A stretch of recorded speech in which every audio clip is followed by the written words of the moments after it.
De regresso a esta 12ª Conferência de Valor à Pá, agradecemos a todos que tomem os seus lugares. Seguimos com a próxima sessão plenária temática sobre o desafio de gerir equipas.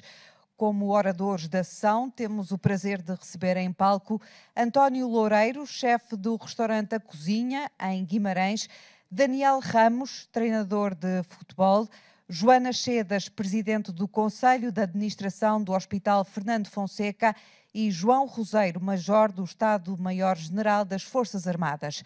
Para moderar a sessão, contamos igualmente com a jornalista Ana Peneda Moreira. E aqui estamos mais uma vez para falar de como gerir os recursos humanos e agora com uma visão muito fora da caixa. Já dei os parabéns ao Xavier Barreto por esta iniciativa, porque de facto é trazer aqui outras áreas e com elas também aprender, neste caso profissionais de áreas onde o stress e também a sobrecarga horária é muito presente e, portanto, vamos tentar perceber o que é que cada uns podem aprender com os outros e esse é o objetivo também desta conversa. Joana Chedas, vou começar precisamente por si. Nós estávamos a ter aqui uma conversa prévia e dizia-me que durante a pandemia teve acesso a determinadas ferramentas, à chamada autonomia, da qual tanto temos aqui falado, que ajudou muito nesta gestão de equipas. Que ferramentas são essas e elas continuam ou não disponíveis? Sim, bom dia a todos. Em primeiro lugar, queria agradecer à APA e ao Xavier Barreto o convite que me fez, cumprimentar os colegas de painel e cumprimentar todos os presentes. E, efetivamente, durante a pandemia, e nomeadamente em todos os hospitais e no Fernando de Fonseca em especial, foi um momento de grande pressão das equipas. Criámos grupos multidisciplinares no sentido, e planos internos no sentido de dar resposta às necessidades emergentes e tivemos uma metodologia de sistematicamente, diariamente, o Conselho de Administração estar com estes grupos no sentido de ir alterando o planeamento e ajustando às necessidades do momento. E, efetivamente, tivemos mecanismos que não temos neste momento. Em primeiro lugar, tivemos mecanismos em termos de autonomia de contratação de profissionais, de aquisição de bens e serviços e até mesmo planos de financiamento para determinados investimentos. Em termos de investimentos, acabámos por criar uma nova unidade de cuidados intensivos com 15 camas num tempo recorde, em 3 meses. Não houve necessidade daquele processo burocrático de pedidos de autorização, de concursos públicos e de contratação pública e todo este processo que, por exemplo, nós agora temos um projeto do bloco de partes e não vendo este tipo de facilidade nos investimentos e nas autorizações, todo este processo vai demorar muito tempo. É um processo muito burocrático. Até a aquisição dos próprios equipamentos também foi muito facilitado. Ou seja, tudo o que dizia respeito com colocar na hora certa, tomar a decisão na hora certa e ter os meios disponíveis, as burocracias, houve uma desburocratização e nós conseguimos ter uma resposta muito mais pronta. Que é que isso também foi à custa do esforço, da dedicação, do altruísmo das nossas pessoas, dos nossos profissionais. Todos nós estávamos com medo, todos nós tínhamos medo, todos nós tínhamos família. Muitos dos nossos profissionais, até os 2 trabalham no hospital, portanto havia aquela situação de onde é que ficam os filhos, com quem é que nós deixamos os filhos, as escolas fecham. E, portanto, toda esta componente social e da própria preocupação com as pessoas que estão ali a trabalhar fora de horas e quase que não vão a casa, foi também uma preocupação muito constante. E já me deu aí 2 pontos para questionar 2 dos convidados que temos presentes. Eu começo pelo Daniel Ramos, treinador de futebol. Imagino que a burocracia dentro de um clube não seja igual à do Serviço Nacional de Saúde, mas muitas vezes um treinador também não tem quem quer, pode ter algum contributo, mas muitas vezes são as administrações que lhe colocam o jogador A, B ou C nas mãos, gosta ou não gosta, depois vai ter que jogar com ele. Como é que se consegue trazer este elemento para a equipa, gerir esta incerteza e inseri-lo naquilo que é o grupo, que eventualmente às vezes pode não sentir que é o elemento certo? Bem, bom dia a todos. Primeiro agradecer à PA o convite endereçado pelo Presidente Xavier Barreto, cumprimentar os meus colegas de painel e saudar todos os presentes.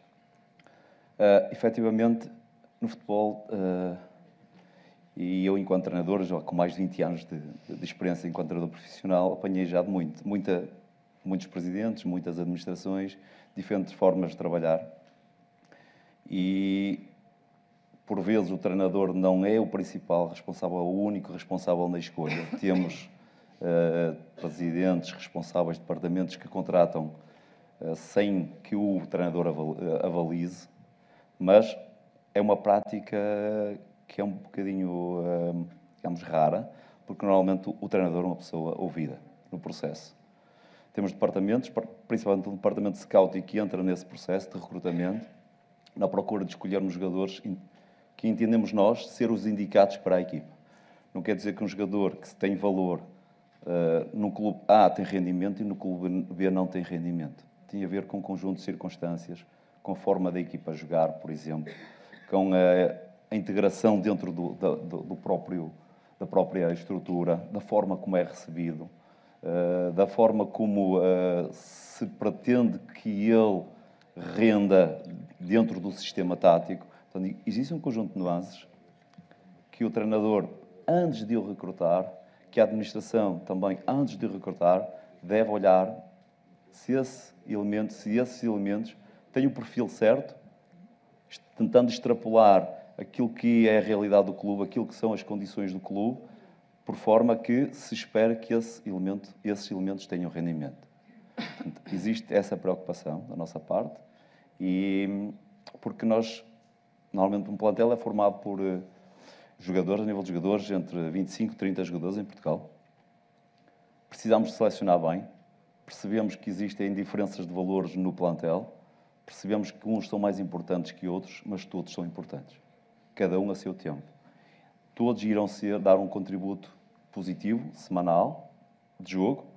Todos têm responsabilidades na procura de melhorar, de dar uma performance de encontro àquilo que eram as expectativas criadas também pelo próprio jogador e pela própria administração, pelo próprio treinador. Daniel, e qual é a técnica para gerar em todos esse sentimento de pertença? É fundamental o compromisso e a pertença. Eu, pela minha experiência, desde o momento da chegada, eu perdi jogadores porque não foram bem recebidos à chegada. Que apanharam um avião e foram embora outra vez, por exemplo. Isto é extremamente importante. E, por exemplo, eu falo isto porque eu trabalhei nas ilhas, a partir daí, implementamos um protocolo de receber. Alguém que receba, que esteja lá à espera, que o receba bem, que lhe entregue um cascol, que faça com que o hotel já esteja marcado, quando chega ao hotel, o nome dele já é falado. Sim, senhora, senhor. Este sentimento de que estou a ser importante, estou a ser bem recebido, estão a ter cuidados comigo. Não se preocupe. Olha, a TV Casa vai ser instalada, os seus filhos vão ser colocados já naquela escola, já temos 3 ou 4 locais para você visitar para escolher o seu apartamento. E tenho uma curiosidade, isso aconteceu com pessoas que já tinham algum renome e, portanto, sentiam que deveriam ser tratadas com outro cuidado, ou essa sensação de que é preciso haver realmente uma recepção que traga confiança, é feita transversalmente, independentemente da importância que o jogador já tenha dentro do mundo mediático? Quanto mais alto o estatuto do jogador, maior a preocupação, mas, pelo lado da satisfação, pelo menos corresponder às expectativas, um jogador que tenha grande estatuto, que chega a um clube e que sente que não está a ser tratado como devia, é logo um mau sinal. Portanto, tratá-lo pelo menos a um nível que ele espera, e principalmente para o jogador que não está preparado para isso, e criar um impacto muito positivo na chegada. Se o jogador não espera ser tão bem tratado, não espera esse impacto positivo que é o receber bem e logo ter uma visita ao estádio, mostrar as condições, ter tudo preparado, ter pessoas indicadas para o receber, ter logo o material que, olha, este é o teu cacifo, este é o teu material, vais receber isto, este é o teu fato, este é o teu fato de treino. Cria um impacto muito positivo. E se o jogador não está à espera disto, vai para casa, vai falar à esposa, vai falar à namorada, vai falar aos pais, assim, olha, aconteceu isto, isto e isto, sinto-me muito bem. É logo um primeiro sinal de que a integração dele, o rendimento dele, é muito provável que irá ser muito positivo. Significa que há também uma grande preocupação com o feedback que a própria família passa a esse sem dúvida. colaborador, trabalhador. Fundamental, fundamental. Joana, também há este serviço de boas-vindas dentro do SMS? Também há. No nosso hospital temos um programa de acolhimento e de integração de profissionais.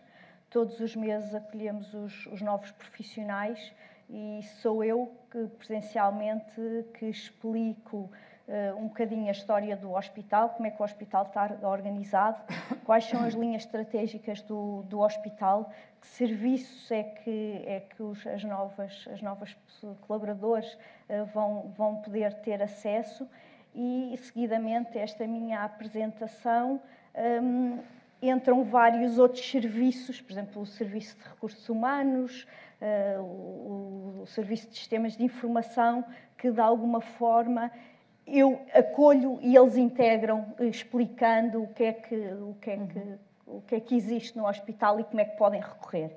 É também importante, nós logo identificamos um e-mail, que é o e-mail, nós demos-lhe o nome Inovar, mas podíamos ter dado outro nome qualquer, que é um e-mail em que as pessoas podem dar sugestões, podem identificar áreas que gostavam de melhorar. As pessoas, os profissionais. Os profissionais. E é um e-mail que também vai para a minha pasta. E, por exemplo, dou-vos um exemplo. E responde a todos? Respondo a todos. Respondo a todos numa perspectiva de responder escrito. Às vezes não conseguimos tomar ações imediatas. Por exemplo, dou-vos um exemplo, pediram-nos uma sala para... Nós temos neste momento muitas colaboradores que tiveram agora filhos e precisam tirar leite. E iam, por exemplo, às casas de banho e não tinham um sítio confortável. E nós neste momento estamos a construir uma sala onde as pessoas estejam confortáveis, que tenham frigoríficos, onde possam deixar para depois ao fim da tarde levarem para casa. Pronto, são este tipo de iniciativas que facilitam a vida de quem lá trabalha também.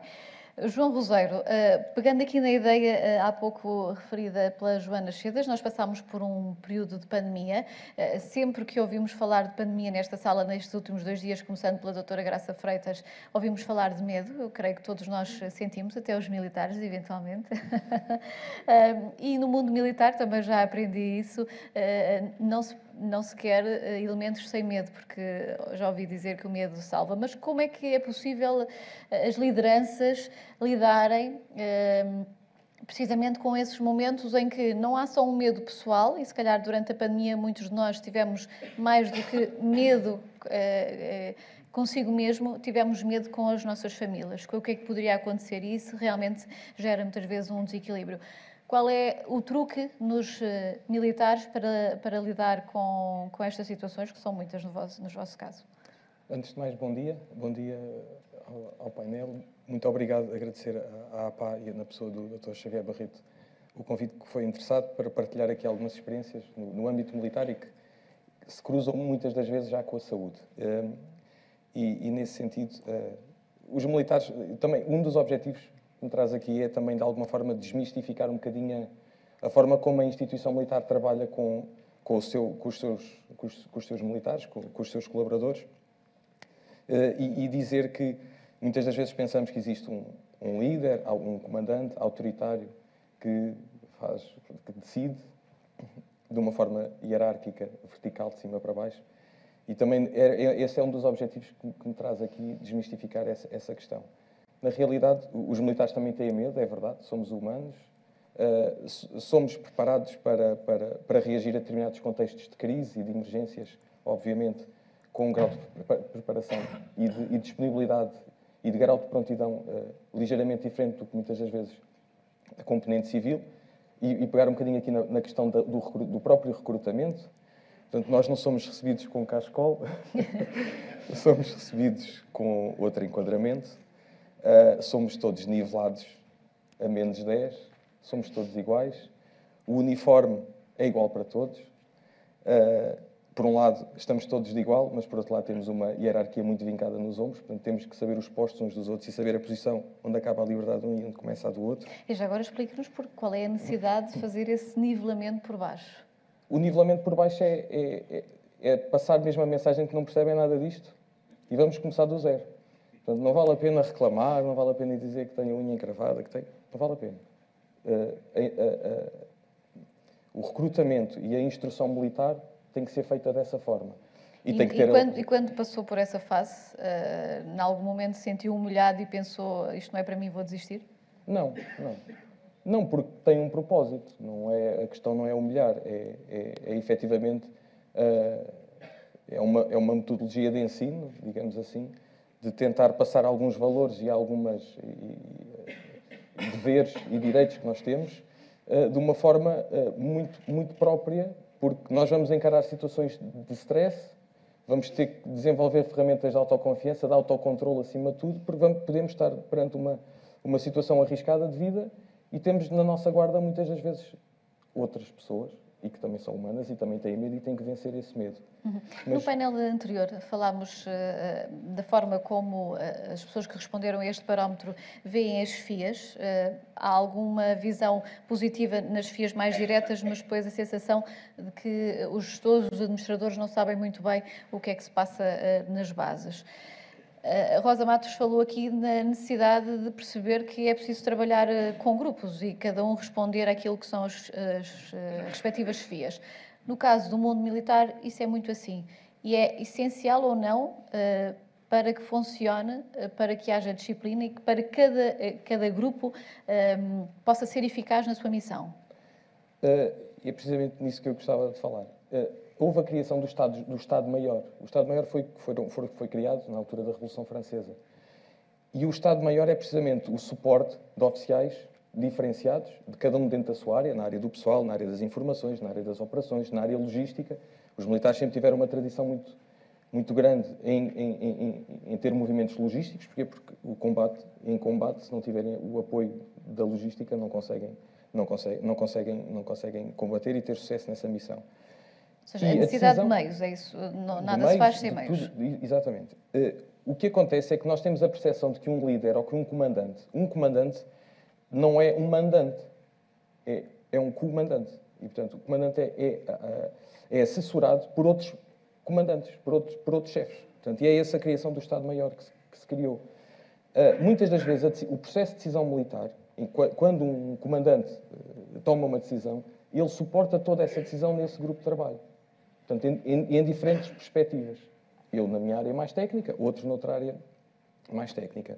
E nesse momento, o Estado-Maior tem uma importância muito grande. Porquê? As pessoas pensam às vezes que aquilo vem de cima para baixo e não é. O processo de decisão militar não é top-down, é bottom-up, é de baixo para cima. Todas essas decisões. E às vezes isso não transparece. Não transparece, fala uma pessoa, e temos um caso na Covid-19, não é? O Sr. Almirante Gouveia e Mel. Todas as decisões que o Sr. Almirante tomava eram numa cadeira, não havia grande formalismo, e nós em situações de crise temos uma coisa que é engraçada, e nós sentimos isso como militares, normalmente quem está de fora não sente. Nós em situações de crise ou de guerra, as hierarquias achatam, ficam muito mais próximas. Quando nós estamos em período de paz, as coisas ficam muito mais vincadas, o major, o tenente-coronel, distanciamos muito essa hierarquia. Quando nós estamos numa crise, tudo se aproxima. E o nosso local de trabalho, o nosso posto de comando, é onde está toda a gente. Eu tive a oportunidade de estar em alguns briefings da Task Force, precisamente com a presença do Almirante. A verdade é que está sempre muito bem delineado quem é a pessoa que fala. A informação dos diferentes grupos, até porque existiam os vários ramos das Forças Armadas nessas reuniões, mas há um porta-voz que representa o grupo, não fala toda a gente. Falam dentro de cada área de governação, digamos assim, fala um representante.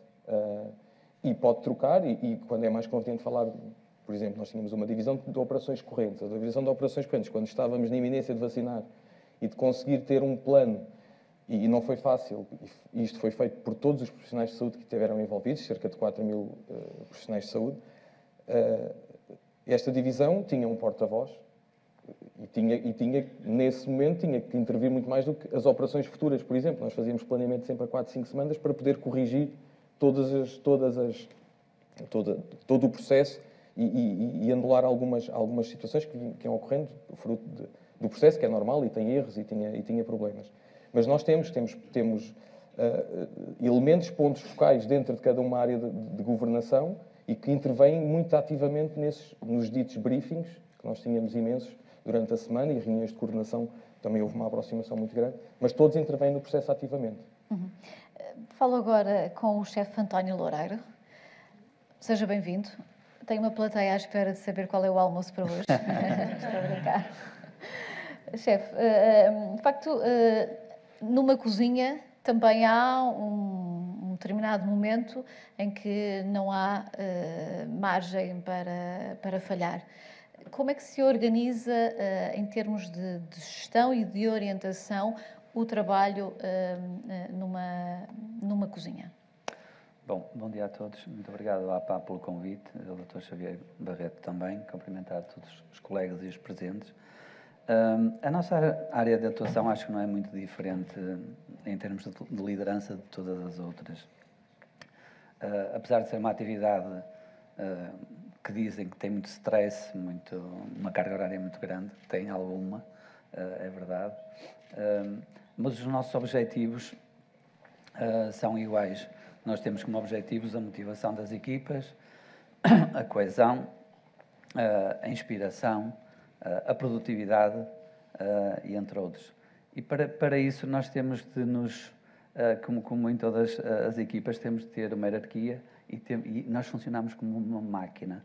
Nós temos um núcleo, que nós chamamos o núcleo duro da equipa, que são 6, 7, 8 pessoas, depende do tamanho da equipa, que estão connosco há muito tempo, ou há vários anos, e que conhecem muito bem a dinâmica da equipa. À volta disto, como nós costumamos dizer, há sempre gente a gravitar. Há um determinado número de pessoas que vêm trabalhar connosco com outros objetivos, que são objetivos de conhecimento, de conseguirem uma linha no currículo, de conseguirem algum mediatismo, por exemplo, também, ou simplesmente querem depois chegar mais tarde a cargos de chefia e querem trabalhar com pessoas que os inspiram. É a procura de formação? A procura de formação, de conhecimento, sem dúvida que é aquela que mais acontece. E, portanto, há a abertura de empresários como o senhor, no sentido de receber essas pessoas e perceber que não haverá aqui uma possível retenção, há apenas aqui uma circulação de aprendizagens que é natural e desejável? Sim. Ou são vistos como possível concorrência? Não. A partir do ideal era que toda a gente que viesse trabalhar connosco ficasse connosco aí uns 10 anos no mínimo, coisa que não acontece. Muitas das pessoas, como eu digo, vêm e trabalham 6 meses, 1 ano, por os motivos que eu já referenciei, mas isso depende muito de nós, da forma como os recebemos, como falava também um bocado ali o Daniel, da forma como os tratamos e como os integramos. Porque dentro da área da cozinha há vários tipos de cozinha. Há a cozinha tradicional, há a cozinha de autor, internacional, a cozinha mais gastronómica, como nós chamamos agora, o fine dining, que é aquele área em que eu neste momento me encontro a trabalhar. E uma pessoa que seja um excelente cozinheiro na cozinha tradicional pode não ser um excelente cozinheiro num restaurante de fine dining, porque vai mudar, o mindset dele vai mudar completamente.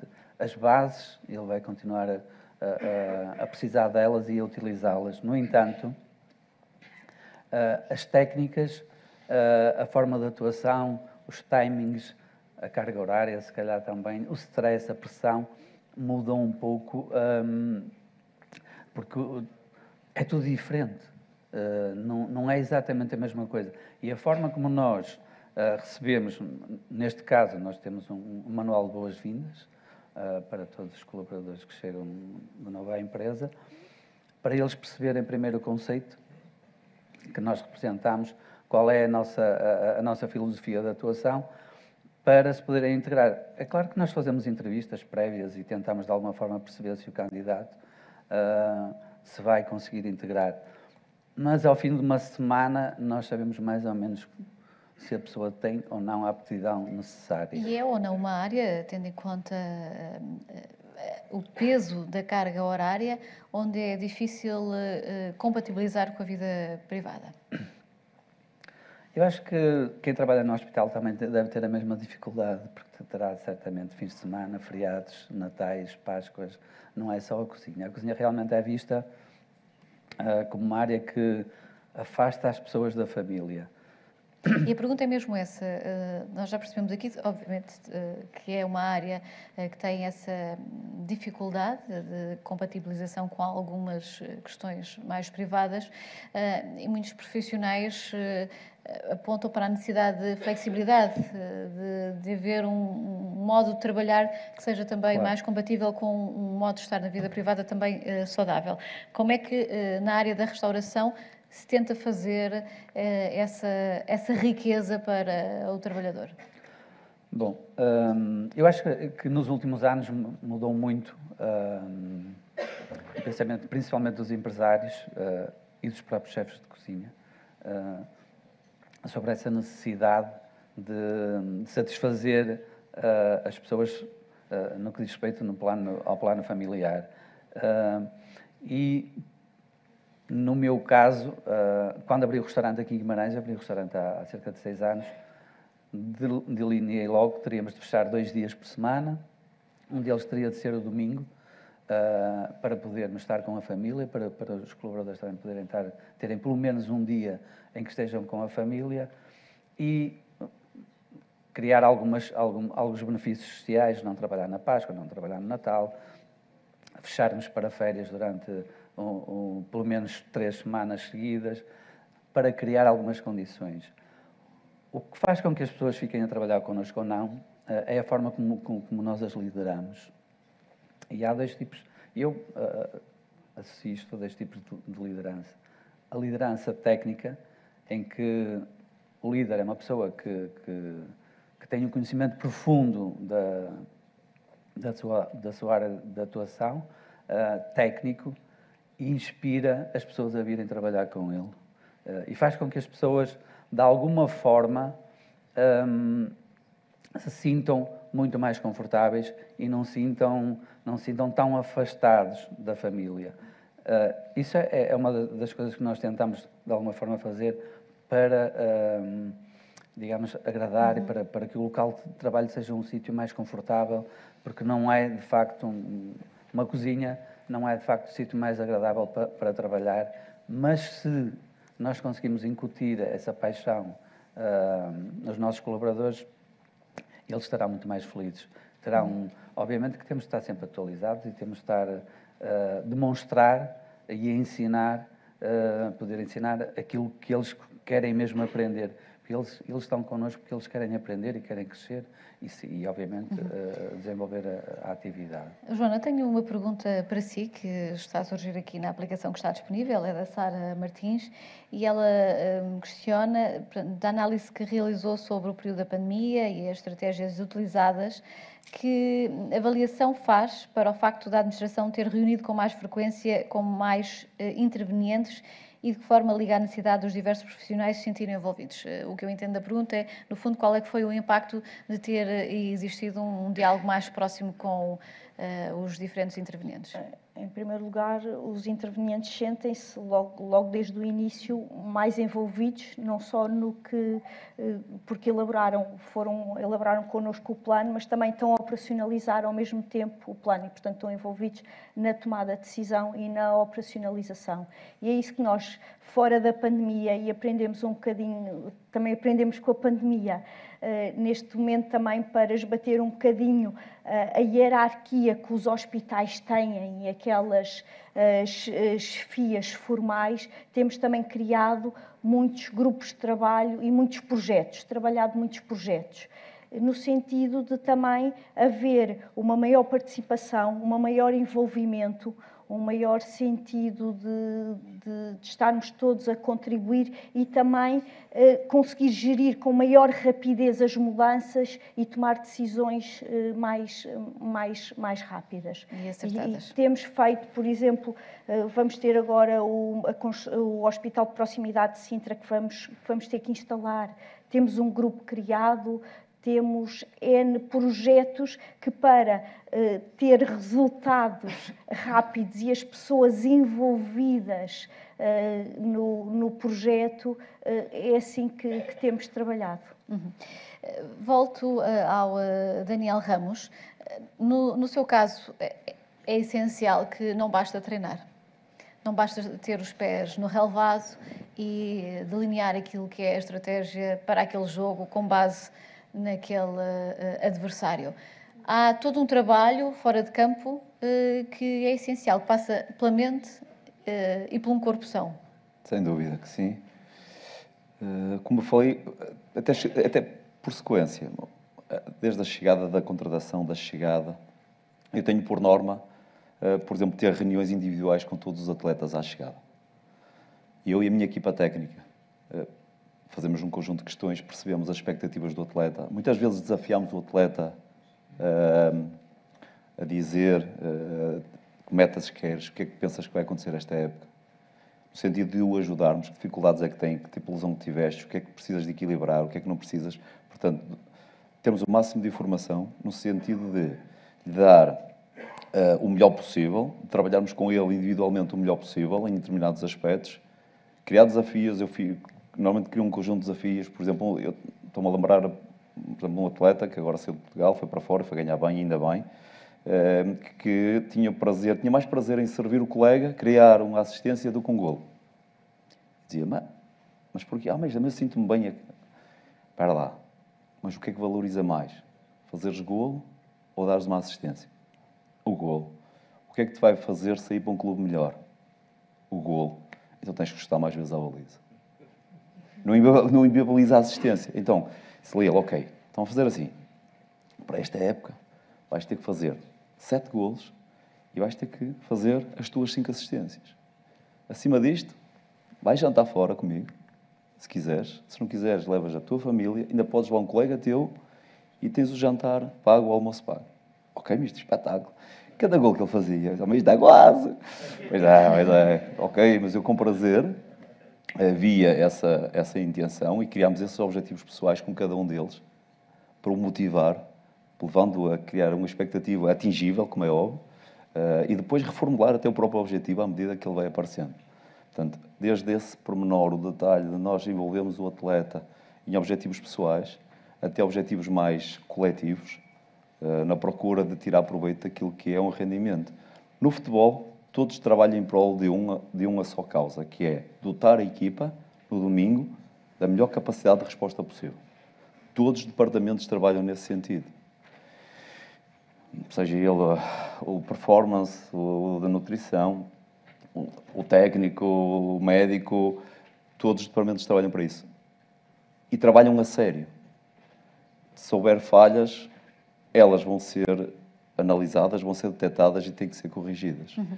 E assim respondeu, eu não sei quem é o Rui Carvalho, mas eu creio que está dada a resposta a uma pergunta que eu recebi aqui na plataforma, que falava precisamente da necessidade de olhar para o trabalhador, colaborador, jogador, naquilo que é a sua individualidade, a sua personalidade peculiar, expectativas que tem, nomeadamente relativamente à família. João Roseiro, isso também existe nos militares. A ideia que temos é que temos soldadinhos de chumbo a cumprir ordens. Há também espaço para essa individualidade e para que a chefia compreenda qual é a personalidade de cada um e de que forma é que isso pode ser uma mais-valia para o conjunto? Claramente. E também pegando aqui nas palavras do Daniel, isto que se estava aqui a dizer, nós na nossa gíria militar chamamos o espírito-corpo. Portanto, é algo que nos é incutido logo muito no início. O cascol, que eu não me esqueço do cascol, o nosso cascol foi a carta a Garcia. Deram-nos um documento e disseram-nos assim, tem um dia para ler este documento e fazer um juízo desse documento. Portanto, é uma história real, que já criaram filmes até com isso, mas foi o nosso cartão de boas-vindas, a carta à Garcia, saber o nosso sentido de missão, o nosso sentido de dever e de cumprir com uma missão, mesmo tendo em conta as adversidades. E essas adversidades não são feitas sozinhos, portanto, é com este staff todo à nossa volta. Nós temos uma história já de tentar conhecer ao máximo possível os nossos colaboradores. Nós sabemos os limites de todos, mesmo em situações mais adversas. E este somatório, esta liderança... E sabem como é que se chega a essa análise? Como é que se faz essa análise para perceber, e no vosso caso atuam em situações limite, Sim. Como é que se sabe que o João Roseiro, possivelmente perante esta situação, vai reagir melhor ou pior? Que tipo de estudo, de conversa é que existe nos bastidores? Há muita base conceptual, não é? Mas depois nós temos a felicidade de praticar no terreno, no campo, em exercícios militares, e preparar, portanto, isto está tudo muito bem contextualizado. Nós, quando estamos em formação, não percebemos que estamos a ser avaliados nesse sentido, para esses ditos perfis de liderança e tomar decisões, porque quando tomamos uma decisão não tem que ser necessariamente, não é uma resposta fácil. Há sempre 2 ou 3 decisões que não são 100% boas, mas nós temos que tomar uma delas e temos que tomar parte dessas e temos que arrastar todos os nossos colaboradores, entre aspas, nesse sentido, mesmo não tomando a melhor decisão. Deixe-me partilhar aqui, não consigo porque conheço essa história, mas com a plateia, nós cruzámos-nos em Moçambique durante o ciclone Idai e eu tive a oportunidade de me juntar à equipa dos fuzileiros nos botes, num rio improvisado, porque na verdade não existia, portanto estávamos a navegar, não sabíamos até em alguma parte se em cima de localidades, e fomos até Buzi e chegámos e entramos numa maternidade onde eu fiquei com o coração muito apertado, porque tínhamos a sensação que estávamos perante uma criança que estava prestes a falecer, onde não existia medicação e numa altura em que existiam ainda pessoas em cima de árvores, portanto o verdadeiro caos, e a Força Portuguesa foram os primeiros a chegar, portanto numa situação muito difícil. E eu estou a contar esta história porque perante um pedido desesperado creio que da responsável da maternidade, as forças portuguesas decidiram não trazer aquele bebé nos botes. Que foi uma decisão que para mim, enquanto civil, eu depois percebi, obviamente, porque me foi explicado, mas parecia muito óbvio que era trazer e ponto final, aquela criança estava a precisar de cuidados e vocês, quando chegássemos à beira, tinham capacidade para ter esses cuidados. Se quiser explicar porque é que não se trouxe, mas esta autonomia para decidir depois é essencial e é treinada em momentos difíceis perceber o que é o essencial e o que é que não é e confiar na decisão que se toma, mesmo que ela possa, à primeira vista, não ser aquela que seja mais fácil de tomar. Eu acho que isto, como em tudo na vida, nós temos um lado racional e temos um lado emocional. E nesses casos, eu também sou profissional de saúde e também vi esse bebê e a nossa vontade é agarrar nele e trazê-lo. Não era possível. Não era possível porque ele iria morrer no caminho e a viagem não era propriamente fácil. Eram pelo menos 2 horas a navegar. Houve dias que nós tivemos muita dificuldade a chegar a Buzi, até atravessar ali no Porto da Beira e, portanto, não iríamos correr esse risco. E, portanto, o que nós tínhamos que fazer era ativar um meio que fosse adequado à evacuação daquele bebê. E priorizar, porque havia lá outras situações. Estava lá uma mãe desesperada que não conseguia amamentar a criança e nós tivemos que ativar um meio para lhe fornecer leite artificial e chegou lá.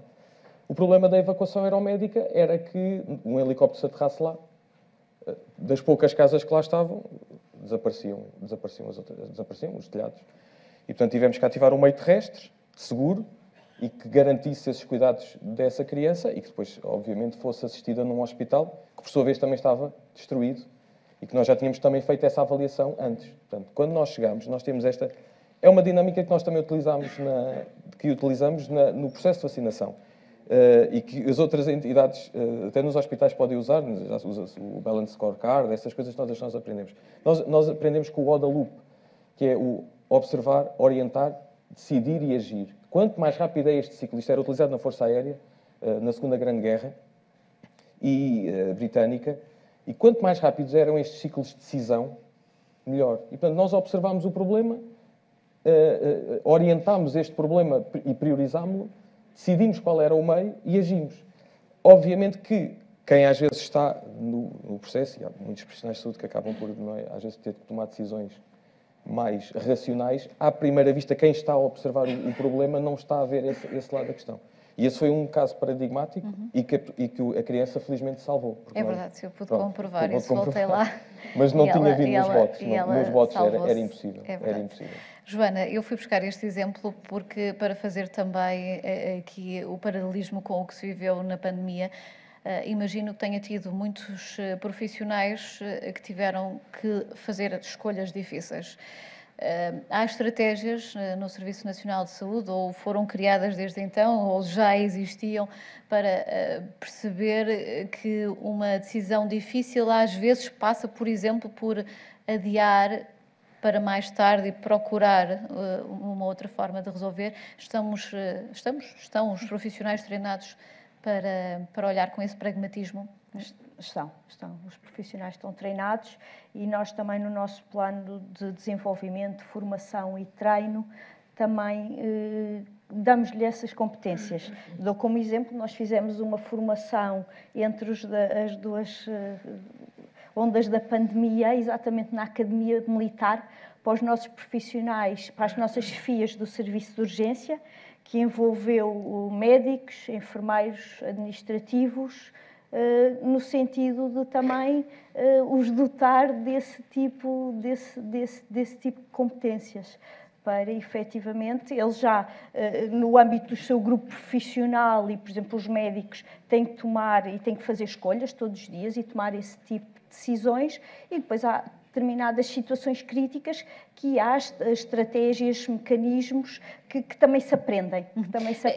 Nós logo, já de seguida vamos ter depois um outro debate sobre quais são os futuros profissionais que teremos, mas não quero que desenvolva muito a questão, mas só para já ficarmos aqui com esse ponto de partida. Sente que essa formação já vem das escolas ou é preciso aprimorar? É preciso aprimorar. Em termos das escolas, cada vez há mais uma componente de gestão, mas é fundamental dar competências de gestão, de liderança às equipas, competências relacionais, na área relacional, para ultrapassarem estes desafios e tomarem decisões melhores. O melhor que nós podemos ter é ter pessoas aptas a tomar decisões no local certo, na hora certa, e terem essa capacidade para serem autónomas, podermos delegar nas nossas equipas essa tomada de decisão. Eu já aqui ontem citei um workshop a que assisti e que teve a colaboração de um elemento da PHC e que disse uma frase que me ficou na memória, que era as empresas, as instituições muitas vezes trabalham para criarem regras que controlem aqueles que não têm o seu devido dever de responsabilidade e esquecem-se que esses são uma pequena percentagem e é preciso trabalhar para aqueles que à partida são responsáveis e que perante tanto afunilamento, tantas regras, acabam por se encostar também à outra percentagem que são os que não funcionam. Partilha desta ideia que, de facto, às vezes são criadas tantas regras que oprimem essa autonomia que valoriza os bons? Partilho, não posso deixar de partilhar, e nós ontem até falámos em termos dos papéis de cada grupo profissional e dos normativos que existem muito estanques em cada grupo profissional, e muitas vezes o trabalho de equipa e a transferência de competências são áreas que neste momento têm que ser debatidas e tem que se olhar novamente para elas. Mas nós, por exemplo, quando estava a falar da outra área de darmos capacidade às nossas pessoas de tomarmos decisão, dos resultados que nós tivemos melhor nas últimas 2 semanas foi introduzirmos uma plataforma de apoio à decisão para médicos, farmacêuticos, que é o up-to-date, e tivemos umas reações extraordinárias, porque são efetivamente utilizar a tecnologia e utilizar outras plataformas tecnológicas para também apoiar os nossos profissionais na tomada de decisão na altura em que têm que o fazer. António Loureiro, daquilo que foram os resultados de um barómetro que hoje foi aqui conhecido e também das várias conversas que temos mantido nestes 2 dias, há sempre uma grande necessidade por parte de todos os profissionais de reconhecimento.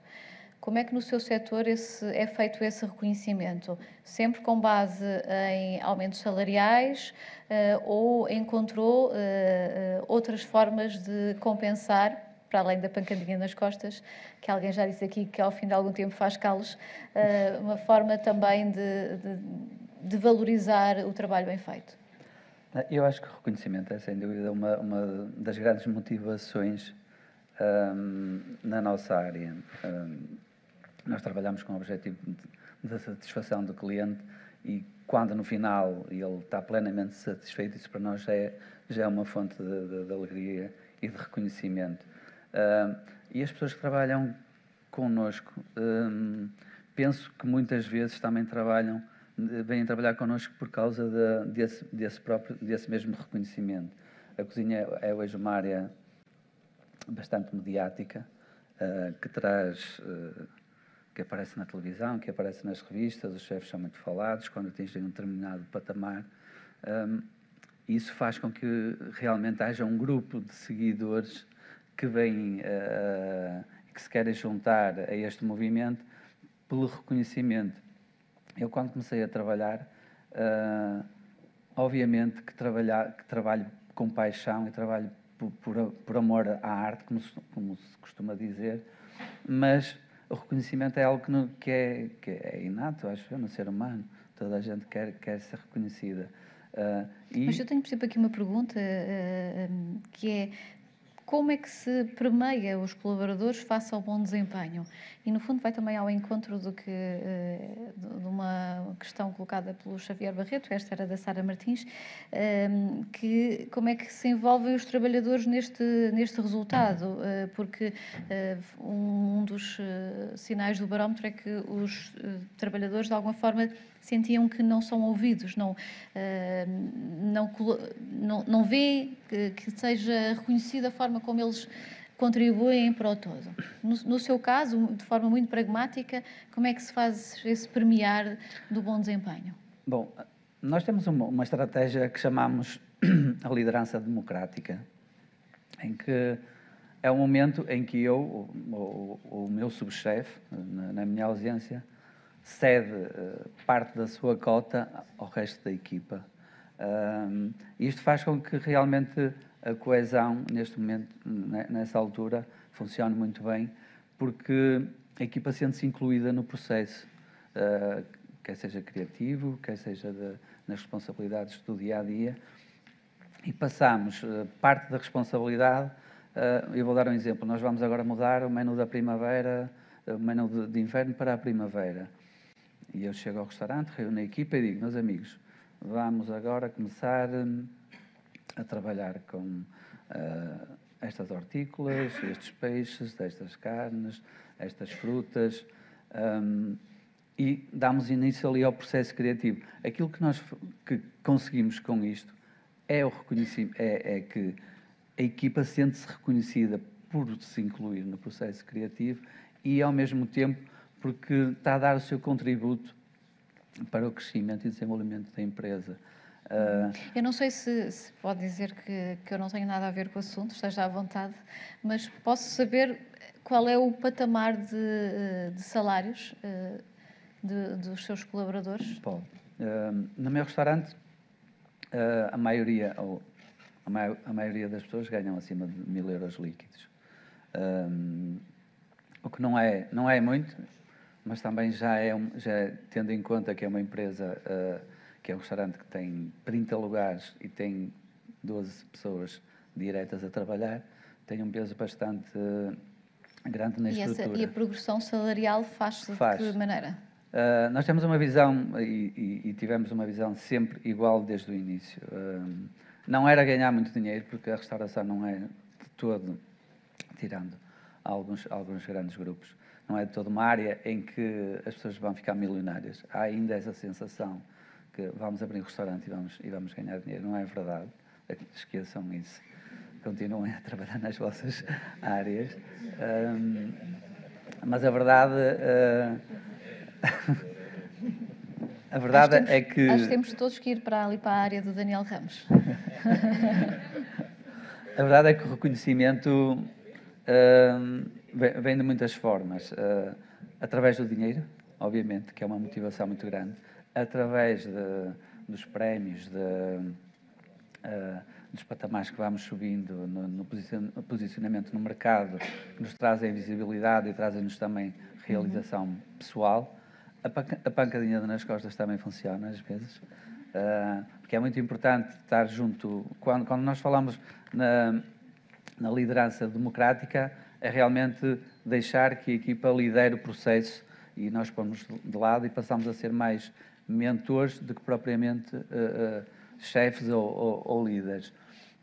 Eu posso lhe dizer que eu já tive uma experiência no estrangeiro, num restaurante, um restaurante com 3 estrelas Michelin, onde a pressão era enorme, era muito grande, era mesmo desgastante, e aquilo que aliviava as pessoas no final do dia era o facto do chefe estar à porta, antes de toda a equipa sair, cumprimentar toda a gente e agradecer-lhe pelo dia de trabalho.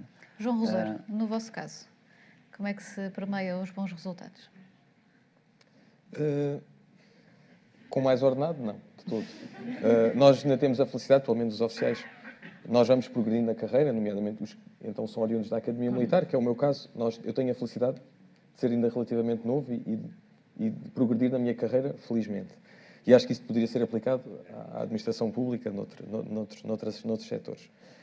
A forma de nós premiarmos, às vezes, são coisas muito figurativas. E já agora, deixa-me fazer aqui um bocadinho de advogado do diabo. Muitas vezes isso, nomeadamente no setor privado, é visto como, quando há uma progressão automática da carreira, é visto por alguns gestores como, assim, não há a questão da meritocracia. A pessoa vai chegar lá e pronto, portanto, não tem que se esforçar.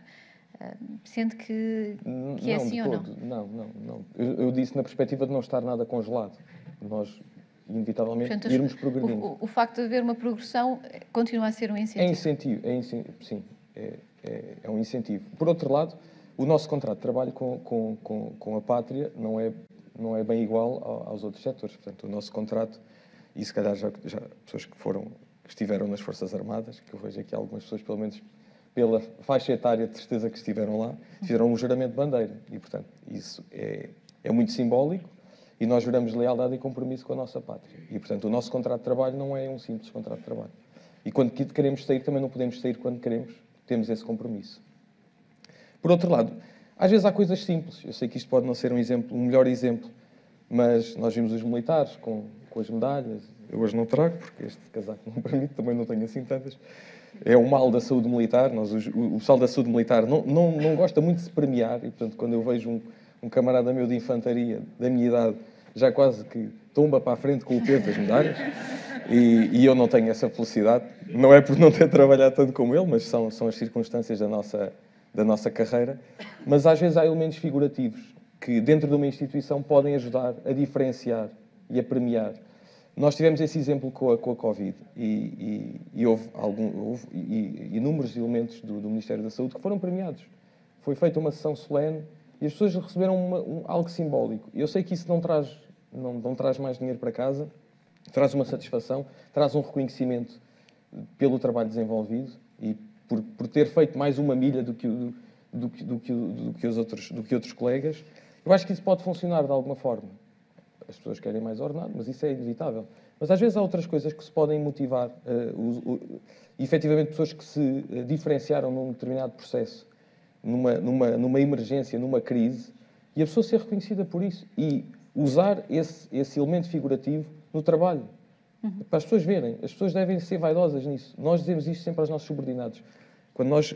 É o que se costuma dizer, e eu sei que isto pode agora, face aos últimos acontecimentos, nós devemos premiar em público e repreender em privado. E, portanto, Cuidado com essas afirmações nesta altura. Eu não vou despir, nem vou entrar por aí. Também não quero ser advogado do diabo.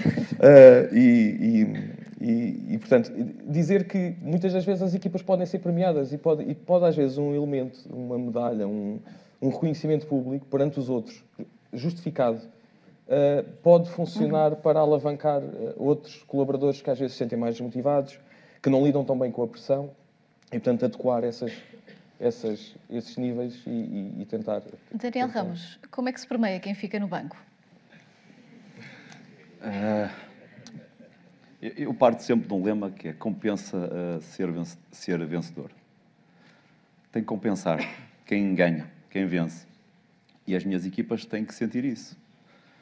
Independentemente de estarem no banco ou não, de não serem convocados, fazer parte de uma equipa ganhadora tem que ser sentido por todos. Eu dou aqui um conjunto de exemplos. Por exemplo, o jogador que joga no banco, em alguns clubes, era prática corrente, que se a equipa ganhasse, o facto de partir do banco só tinha a direito a metade do prémio. Comigo isso não existe. É também prática corrente, a maioria dos clubes há prémio de jogo. Nós temos um prémio de jogo. Se vencermos ou se empatarmos, temos um determinado prémio. Há clubes que não o têm, outros têm. Eu, por norma, tento, por exemplo, para além disso, tendo ou não tendo prémio de jogo, implementar prémios por objetivos. Olho para aquilo que é um objetivo. Vamos imaginar que a minha equipa quer competir pelas competições europeias. Precisa de mais de 50 pontos. Faço uma média, uma estimativa, ok, temos aqui 5 patamares, convenço a minha administração, eu preciso de 50 mil euros extra, apenas, entre aspas, 10 patamares de 10 mil, 5 patamares de 10 mil euros. Se conseguirmos aqui um objetivo de X pontos, à quinta jornada ou à sexta jornada X pontos, paga este prémiozinho extra. Se não atingirmos, não paga. Ok, no máximo são 50 mil euros.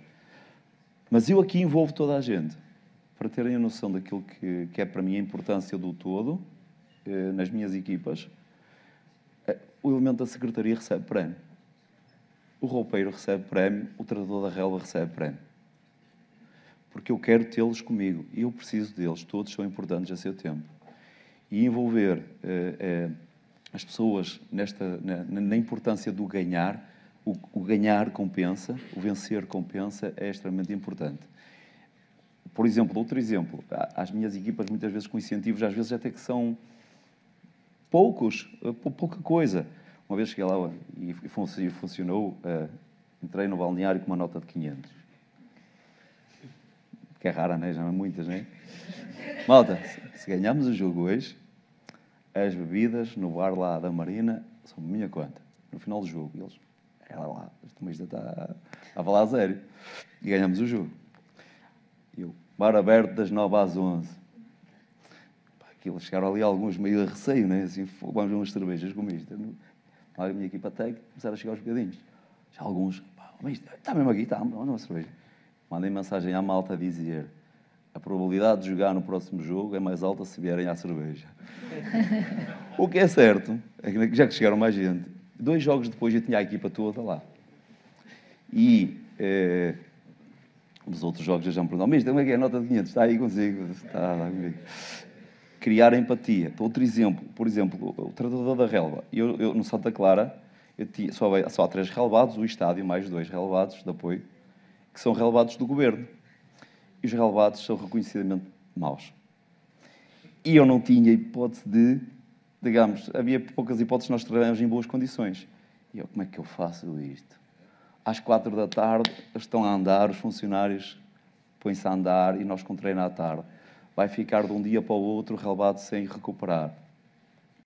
Cheguei lá, na surpresa, o tratador da relva, deu-lhe 2 garrafinhas de vinho tinto.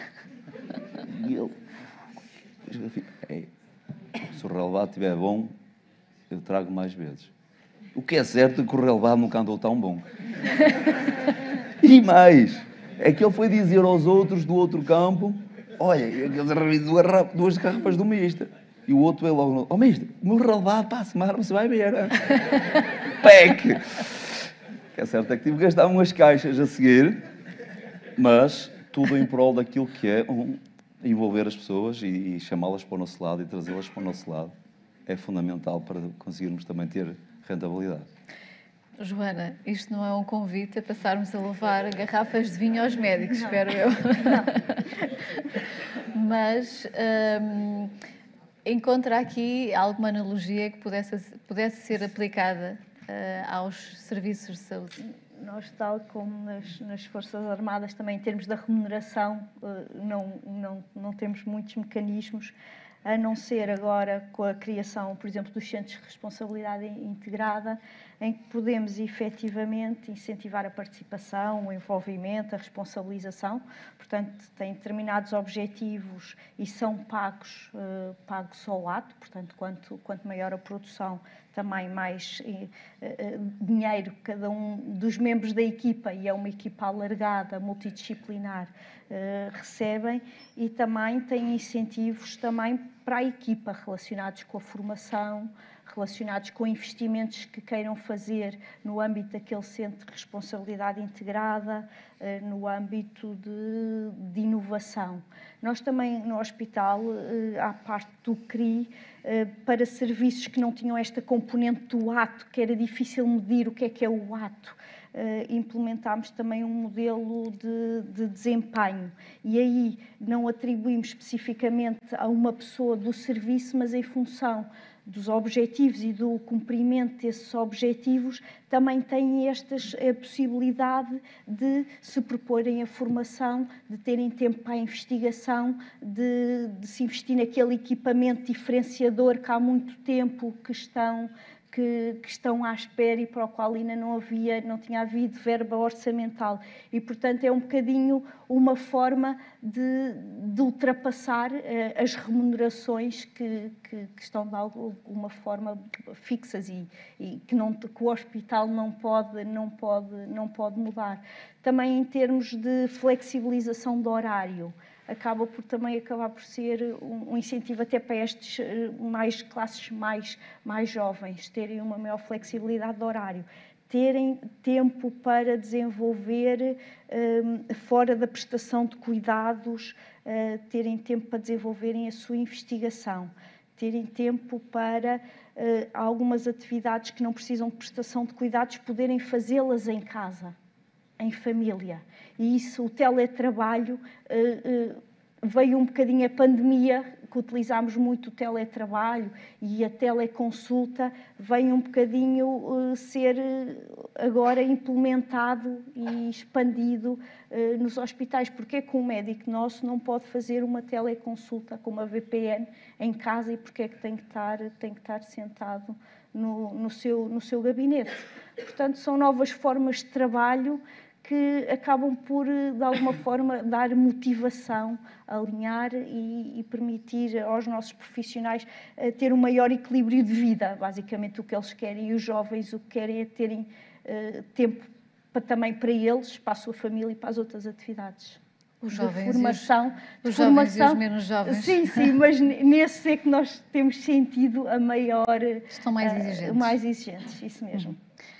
E o nosso tempo chegou ao fim. Eu agradeço a presença, a partilha, este encontro não só das semelhanças, mas também das desigualdades relativamente às diferentes áreas e que possa ter sido produtivo para todos. Eu estava aqui a consultar o programa porque estava com muita fé de poder dizer que agora há bar aberto, mas eu creio que os trabalhos vão continuar, portanto já me estragaram a piada. Vamos continuar assim sendo com os trabalhos. Até já.